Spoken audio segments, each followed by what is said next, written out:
Saudi अरब, UAE और बाकी के अरब देशों की बात करें तो इनको ऑयल बेस्ड इकोनॉमी कहा जाता है, क्योंकि इनकी कमाई का मोटा हिस्सा लगभग 50 से 70% हिस्सा अकेले क्रूड ऑयल को बेचकर ही आता है। ऐसे में कोरोना महामारी जब पिछले साल अपने चरम पर थी और पूरी दुनिया में लॉकडाउन लगा था, उस समय इकोनॉमिकल एक्टिविटीज पूरी तरह बंद पड़ी थी, जिसके कारण क्रूड ऑयल की डिमांड और सप्लाई बिल्कुल ना के बराबर हो गई थी और क्रूड ऑयल की कीमतें $20 पर बैरल के नीचे जा पहुंची थी। और ये सभी ऑयल प्रोड्यूसिंग कंट्रीज इतनी बुरी तरह प्रभावित हुई थी कि अगर वो दौर थोड़ा और चलता तो फिर इन सभी देशों की इकोनॉमी पूरी तरह कोलैप्स कर जाती। उस वक्त G20 देशों में भारत सामने निकल कर आया था और ऑयल प्रोड्यूसिंग ओपेक देशों के समर्थन में भारत ने इन सभी देशों को ऑयल प्रोडक्शन कुछ समय तक कट करने देने का प्रस्ताव रखा था, ताकि उस समय ऑयल प्राइसेस और ज्यादा ना गिरते, जिसके बाद ये काफी हद तक कंट्रोल में भी रहे। तब भारत ने सऊदी अरब के सामने ये डिमांड रखी थी कि भारत आज के समय उनको सपोर्ट करने के लिए बड़ी क्वांटिटी में उनसे ऑयल खरीदेगा, लेकिन बदले में उनको ये अश्योर करना था कि सिचुएशन नॉर्मल होने के बाद वो बाकी देशों को थोड़ा और वक्त देंगे और अचानक से ऑयल प्राइसेस नहीं बढ़ाएंगे।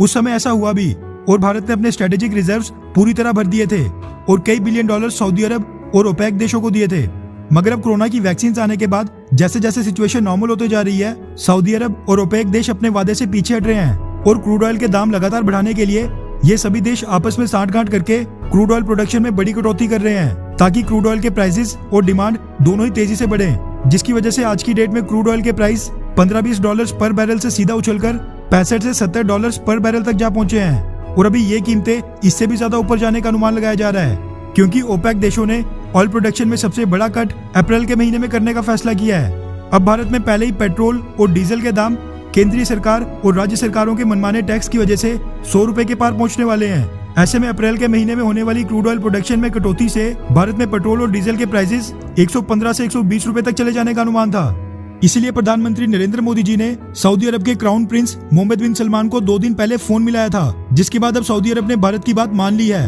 और जो वो ऑयल प्रोडक्शन में सबसे बड़ा कट अप्रैल के महीने में करने वाला है, उससे भारत को बड़ी राहत दे दी है।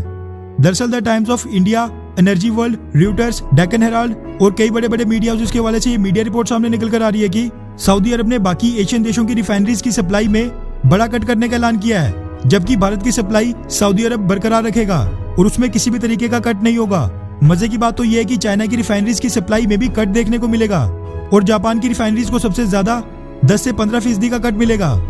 भारत ने वैसे तो सऊदी अरब से सप्लाई को बढ़ाने की अपील की थी, लेकिन क्योंकि सबसे बड़ा प्रोडक्शन कट सऊदी अरब और ओपेक देशों ने अप्रैल के महीने में करने का फैसला किया है, इसीलिए सऊदी अरब ने फिलहाल सप्लाई बढ़ाने से तो मना कर दिया है, मगर भारत को यह आश्वस्त किया है कि बाकी एशियन देशों की तरह भारत को क्रूड ऑयल की सप्लाई में कोई भी कटौती देखने को नहीं मिलेगी।